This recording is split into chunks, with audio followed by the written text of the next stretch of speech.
Welcome to Arunachal Pradesh. অসহ্য হয়ে যাবে সেটা তো অবভিয়াসলি। ইন্টারনেট।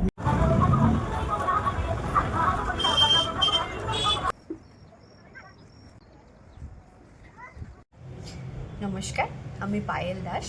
আমার চ্যানেলের নাম মিঠি মিঠি ব্লগ উইথ মিঠি পায়েল।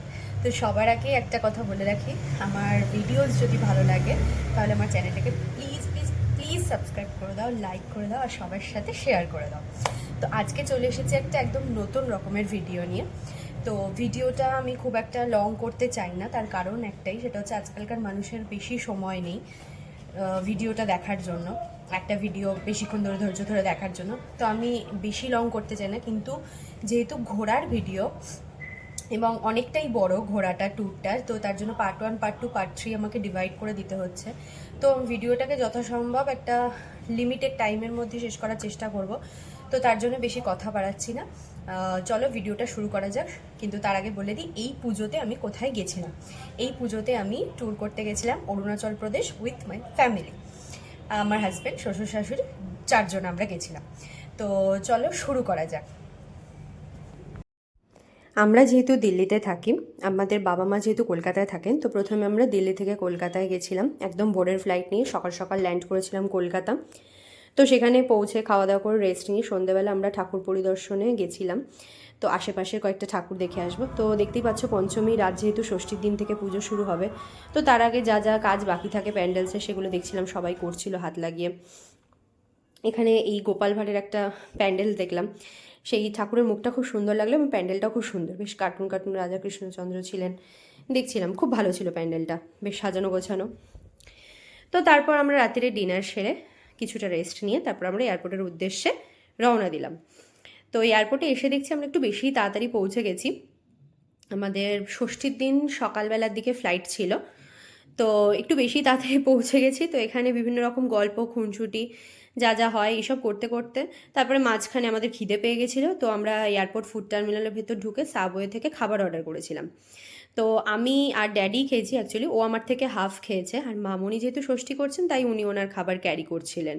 হাতে আমাদের রয়েছে প্রচুর টাইম, তো তার জন্য আমরা এয়ারপোর্টের এদিক ওদিক ঘুরে বেড়াচ্ছিলাম।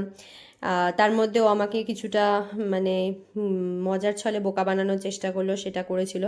তো এইসব করতে করতে তারপর আমি যখন খাচ্ছিলাম তখন প্রচণ্ড মজা করছিল আর আমার সাথে আমাকে হাসাচ্ছিল। আমি ওকে বারবার বলছি হাসিও না হাসিও না, বিষম লেগে যাবে।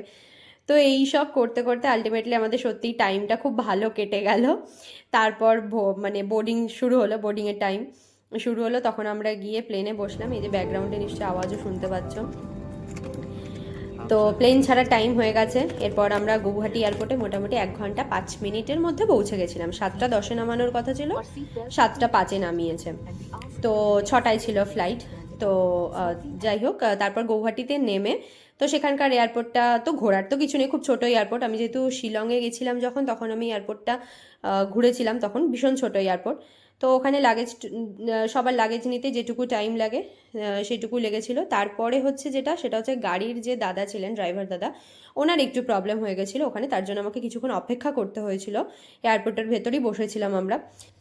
আলটিমেটলি কিছুক্ষণ পরে আমাদের দাদা ফোন করলেন, উনি এয়ারপোর্টের বাইরে দাঁড়িয়ে রয়েছেন। তারপর আমরা গাড়িতে উঠে বসলাম। আমরা প্রথমে গৌহাটি থেকে ডিরাংয়ের দিকে যাত্রা শুরু করেছি। ভালুকপং, মাঝখানে তেজপুর, এগুলোতে কোথাও দাঁড়ায়নি, আমাদের প্ল্যান ওয়াইজ তাই ছিল পুরো ডিরাংয়ে আমরা গিয়ে উঠবো।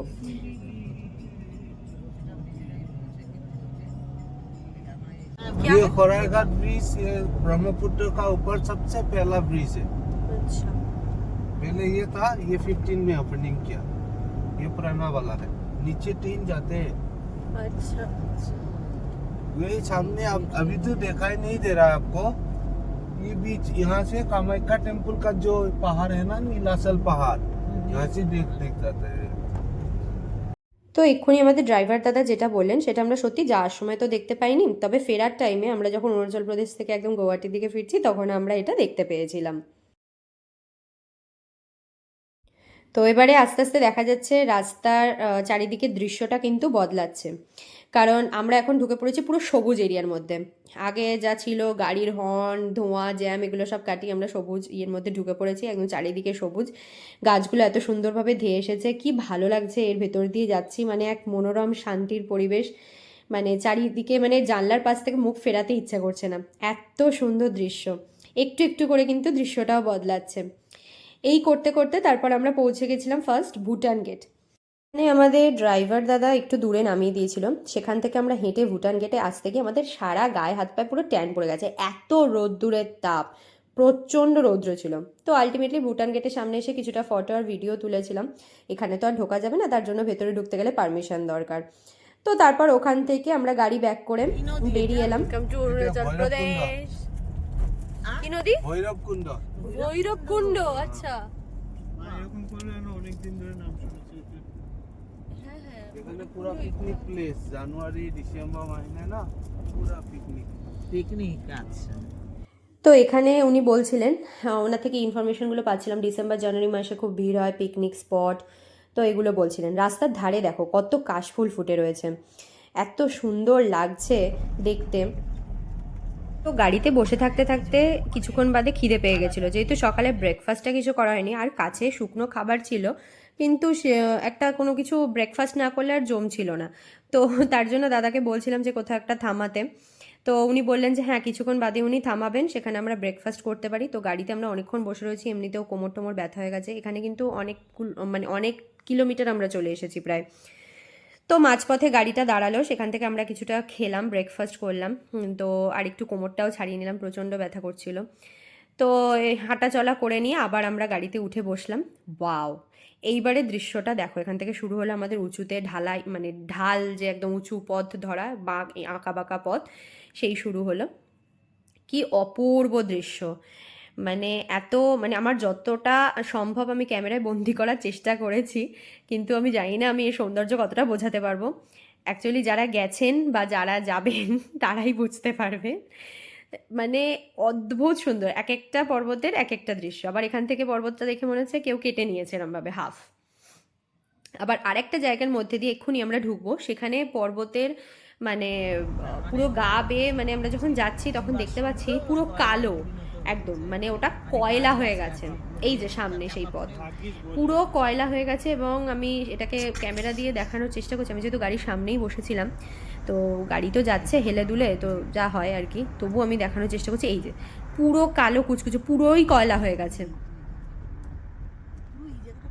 ওমা পুরো কয়লা হয়ে গেছে, হ্যাঁ। তো যাই হোক, এই করতে করতে আমরা পথ মানে পেরোতে পেরোতে 7:30 বা 8:30টার মধ্যে আমরা ব্রকফাস্টেড কটেজটায় পৌঁছলাম। এবার কটেজটা দেখাই। কটেজটা এতটা নিট অ্যান্ড ক্লিন। আমরা যখন জুতো পরে ঢুকছিলাম, ওখানকার লোকেরাই আমাদের বারণ করলেন যে বাইরে শু র্যাক আছে, ওখানে শুজগুলো রেখে দিতে। তো আমরা তাই করলাম। ভেতরে স্লিপার পরার দরকারই ছিল না, কিন্তু যেহেতু ঠান্ডা, পায়ে ঠান্ডা লেগে যাবে, সেহেতু আমরা একটা ঘরে পরা স্লিপার নিয়েছিলাম, বা ওখানেও আমাদের দিয়েছিল। চারিদিকে পর্দায় ঢাকা জানলা, এত সুন্দর বড় বড় পর্দা দিয়ে ঢাকা, বিছানটা খুব সুন্দর করে গোছানো, টাওয়েল রাখা রয়েছে। মানে ছাদের এই যে জায়গাটা, সেটা গ্রিন কালারের লাইট ফাইট দেওয়া, মানে কটেজটা এতটা নিট অ্যান্ড ক্লিন, কটেজটা দেখেই মন ভরে গেছে একদম। 4টে সোফা রয়েছে, জামা কাপড় রাখার জায়গা আলাদা করে মানে দেওয়া আছে, অপূর্ব। আর সব থেকে যেটা ভালো লেগেছে এই কটেজে, সেটা হচ্ছে ওয়াশরুম। এমনিতে আমি কোথাও ঘুরতে গেলে ওয়াশরুমটা খুব ম্যাটার করে আমার জন্য। তো এই যে সেই ওয়াশরুমটা এতটা বড়, যেখানে মনে হচ্ছে না ফুটবল ক্রিকেট খেলা যাবে।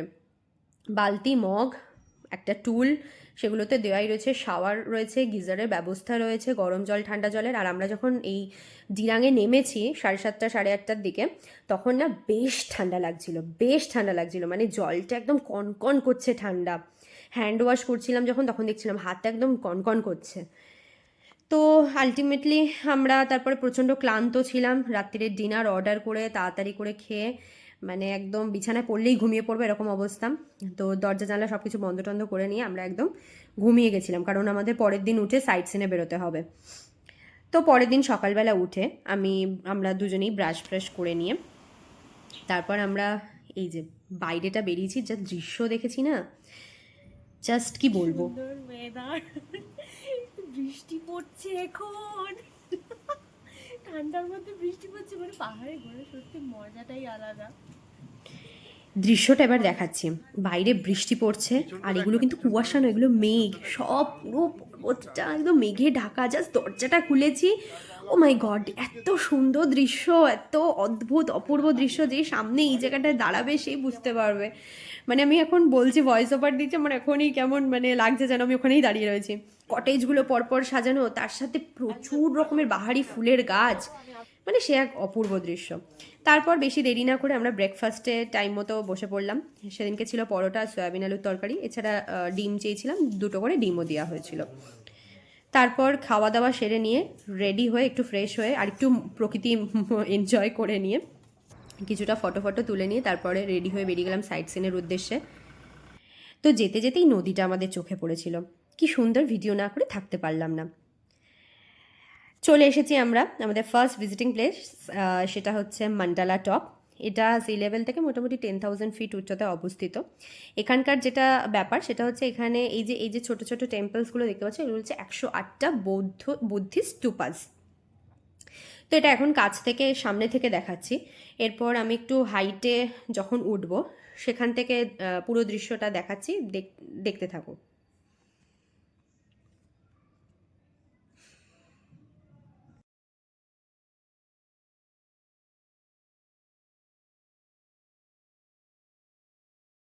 ওই মান্টালা টপের একটু সিঁড়ি ছিল একটা, ওই সিঁড়িটা দিয়ে ওপরে উঠে এবারে ওপরের থেকে দৃশ্যটা দেখো কি সুন্দর লাগছে।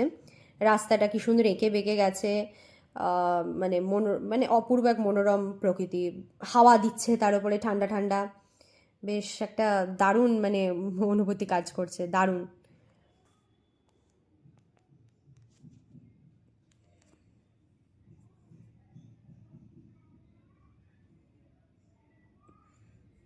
তারপর আমরা ওখানে কিছুটা ফটোশ্যুট, ভিডিও শ্যুট এইসবগুলো করার পর আবার গাড়িতে উঠে বসলাম আমাদের সেকেন্ড ভিজিটিং প্লেসে যাওয়ার জন্য।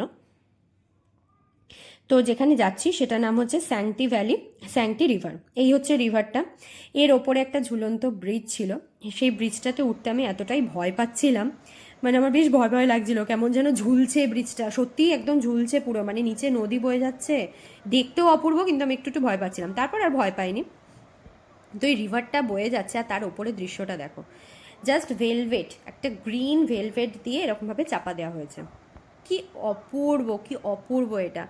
আর এইসব আশেপাশে গাছ তো রয়েছেই, তার সাথে কাশফুল ফুটে রয়েছে, মানে প্রতিটা জায়গায় আমরা প্রায় আসতে গিয়ে দেখেছি এবং সাইট সিনেও দেখেছি কাশফুল ফুটে একদম ভর্তি হয়ে রয়েছে। তো ওখানেও কিছুটা ফটো তুলে তারপর ওখান থেকে চলে আসলাম। আমাদের খিদে পেয়েছিল, দুপুরে লাঞ্চের টাইম হয়ে গেছিলো, তো হালকাই খাবো যেহেতু সারাদিন জার্নি আছে। তো আমরা এখন একটা মোমোজের দোকানে চলে এসেছি। এখানকার মোমোজগুলো সত্যি খুব খেতে ভালো, এবং যিনি দোকান মানে যার দোকান আর কি, যিনি দোকানে বসেছিলেন তার সাথে আমাদের অনেক কথাও হচ্ছিল বিভিন্ন রকমের। তো ওখান থেকে যেটা লাস্ট আমাদের সাইট সিন সেটা হচ্ছে ডিরাং মোনাস্ট্রি। এই মোনাস্ট্রিটা দেখাচ্ছি, এত অদ্ভুত সুন্দর, এত অপূর্ব কারুকার্য। আর সবচেয়ে বড় কথা, এই মোনাস্ট্রিটাকে পুরোটা মানে সাজানো হয়েছে ফুল গাছ, ফুলের টব, ফুল গাছ দিয়ে বিভিন্ন রকমের। এখানে একটা জিনিস দেখলাম, অরুণাচল প্রদেশে পুরোটা যখন ঘুরলাম, পুরো মানে আমি পুরো জায়গাগুলো যখন দেখাবো, একের পর এক ভিডিও আমার চ্যানেলে আসবে, খালি দেখতে পাবে ফুল গাছ দিয়ে সৌন্দর্য বৃদ্ধি করা, মানে বিভিন্ন রকমের। এরা এক বিন্দুও জায়গা ছাড়ে না, মানে যে জায়গাটা ফাঁকা সেই জায়গাটাতেও টব লাগিয়ে দেয়, যদি টবে বড় গাছ না থাকে তাহলে চারা গাছ লাগিয়ে দিয়েছে সেখানে দেখতে পাচ্ছি, মানে সেই চারা গাছ থেকে আস্তে আস্তে গাছ হবে, ফুল হবে। তো মানে ভীষণ ভীষণ সুন্দর লাগছে, তার জন্য না সৌন্দর্যটা এত বেড়ে গেছে, এবং বাহারি রকমের ফুল, গোলাপি, সাদা, নীল, লাল, কমলা, হলুদ, মানে অপূর্ব। তো এই হচ্ছে মোনাস্ট্রি থেকে বাইরের দৃশ্যটা। তখন আমরা নিচটাতে ছিলাম, এই সিঁড়িগুলো দিয়ে মোনাস্ট্রির ওপরে তখনও উঠিনি। এই হচ্ছে মোনাস্ট্রি।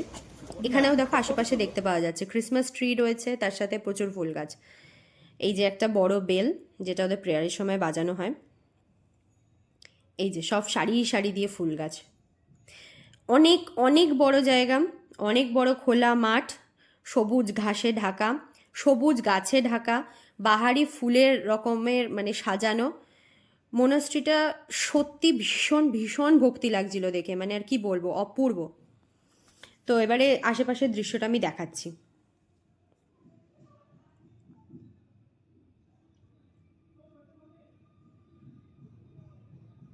এবারে আমরা এই ওপরটাতে উঠবো।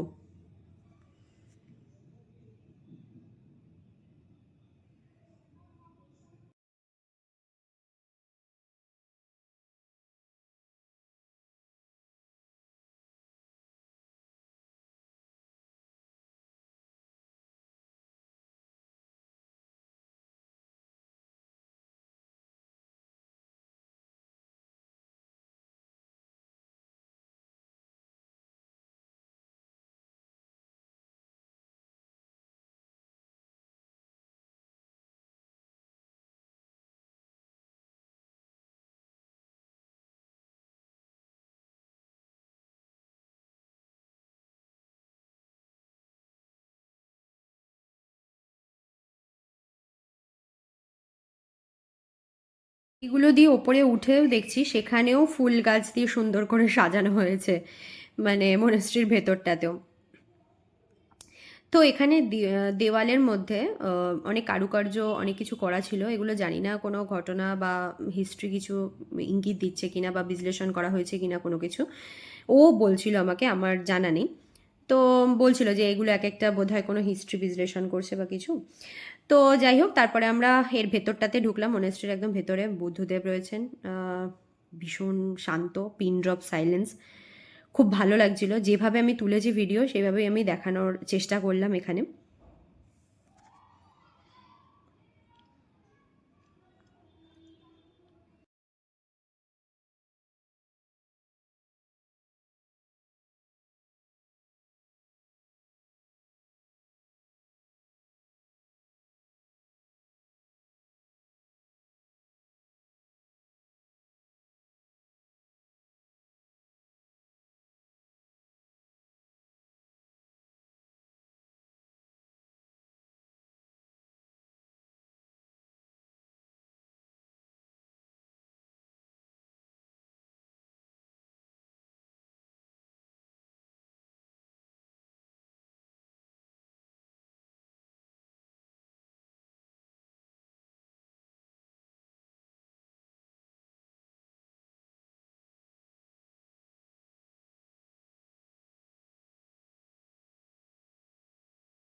এটা হচ্ছে ওদের প্রেয়ারের জায়গা, তো এখানে বসে ওরা প্রেয়ার করে। আমরা এটা কিভাবে বসার স্টাইলটা আমি তাওয়াং মনেস্ট্রিতে গিয়ে দেখেছিলাম। একে অপরের মানে পিঠের দিকে মুখ করে করে পেছন করে করে বসে, যেমন স্কুলের বেঞ্চে আমরা বসতাম ওইভাবেই এরা বসে বসে প্রেয়ার করে।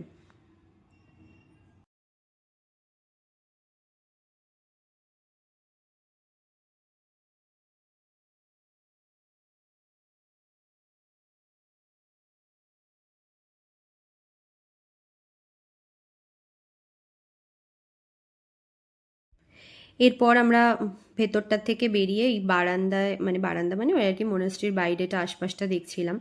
এত নিট অ্যান্ড ক্লিন, এক কণাও ধুলো কেউ দেখাতে পারবে না, এতটাই নিট অ্যান্ড ক্লিন। আমি তাই ওকে বলছিলাম কি সুন্দর, মানে এই যে বড় বড় টাইলসগুলো বসানো হয়েছে এত চকচক করছে, মানে খালি পায়ে হেঁটেও একটুও ধুলো লাগেনি। তো এটাই ছিল আমাদের সেদিনকে লাস্ট সাইট সিন প্লেস। এর পরের দিন আমরা তাওয়াং যাব। তাওয়াং যেতে গিয়েও যা যা সাইট সিন থাকবে সেগুলো সব পরের ভিডিওতে আসছে। তো এই যে সব ফটোশ্যুটগুলো করেছিলাম সেগুলো দিয়েই আমি ভিডিওটা শেষ করছি। ভালো থেকো সবাই, সাবধানে থেকো, আর প্লিজ চ্যানেলটাকে সাবস্ক্রাইব করে দিও, লাইক করে দিও, সবার সাথে শেয়ার করে দিও ভিডিওটা।